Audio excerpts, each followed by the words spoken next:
ہم آپ سے گزارش کرتے ہیں کہ اس چینل کو آپ ضرور سبسکرائب کریں اور اپنے فرینڈز کے ساتھ ان ویڈیوز کو ضرور شیئر کریں تاکہ اہل بیت کا پیغام زیادہ سے زیادہ جوانوں تک۔ اس کی مثال دنیا میں کیا ہے؟ برزخ کی اس کی مثال خود ہمارے سامنے روز امام سے سوال ہوا، ہمارے نوے امام حضرت امام محمد تقی علیہ السلام سے۔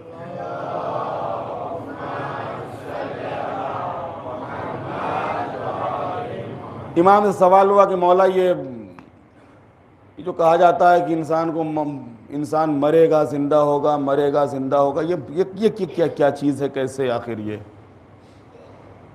اور یہ جو برزخی زندگی میں انسان سب کچھ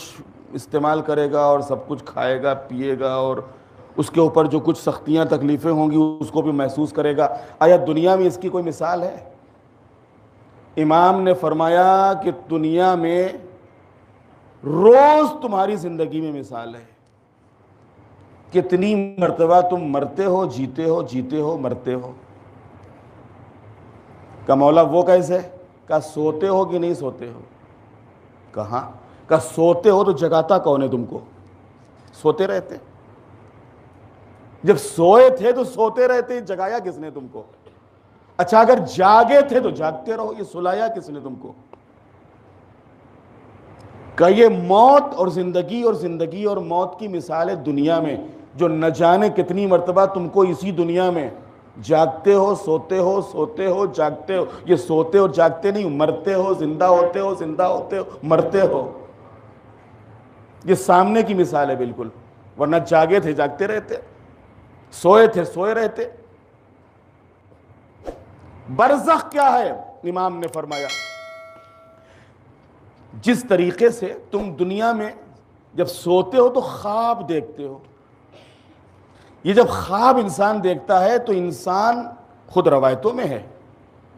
بہرحال آیت ہماری نظر میں نہیں لیکن روایتیں تو دیکھی ہم نے، روایتوں میں ہے کہ جب انسان سوتا ہے اور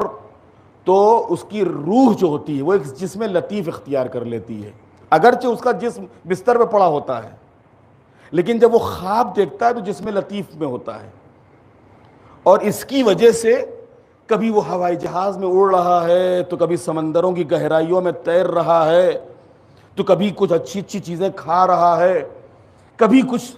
اذیت والی اور تکلیف والی چیزوں کو محسوس کر رہا ہے اور ڈرا جا رہا ہے، خوفزدہ ہو رہا ہے۔ کہ بالکل برزخ کی زندگی کی بالکل یہی مثال ہے، جس طریقے سے تم خواب میں اچھی اچھی غذائیں کھاتے ہو، تم کو ٹیسٹ بھی ملتا ہے اس کا، تم اچھے اچھے سفر کرتے ہو، تم کو محسوس بھی ہوتا ہے اور اچھا بھی لگتا ہے، جس طریقے سے سفر اس خواب کے عالم میں تم کو اگر کوئی اذیت دینے والا جانور تم سے قریب آ جائے تو تم کو ڈر بھی لگتا ہے، آگ ہو تو تم کو جلن بھی محسوس ہوتی ہے، ہر چیز کو تم محسوس کرتے ہو، آسانیوں کو بھی محسوس کرتے ہو، تکلیفوں کو بھی تم محسوس کرتے ہو، بس بالکل اسی طریقے سے برزخ کی زندگی میں کہ جہاں جسم تمہارا مردہ ہو چکا، جسم فنا ہو چکا، جسم مٹ چکا، جسم خاک ہو چکا، جسم راکھ ہو چکا، لیکن تمہاری روح زندہ ہے۔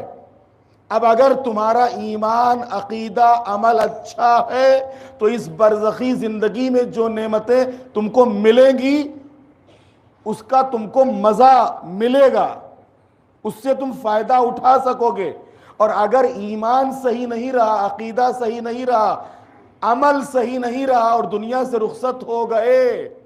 تو اس برزخی زندگی میں جو تکلیفیں ہوں گی ان تکلیفوں کا بھی احساس جسم کو ہوگا،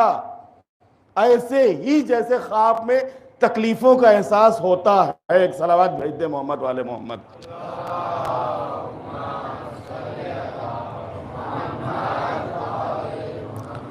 جیسے خواب میں تکلیفوں کا احساس ہوتا ہے ویسے ہی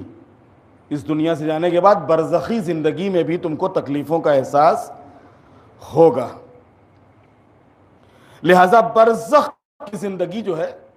وہ خواب جیسی زندگی ہے، جہاں خوشی بھی ہے، غم بھی ہے، سختی بھی ہے، آرام بھی ہے، سب کچھ موجود ہے کہ جس طرح یہ ساری چیزیں انسان جاگتے میں محسوس کرتا ہے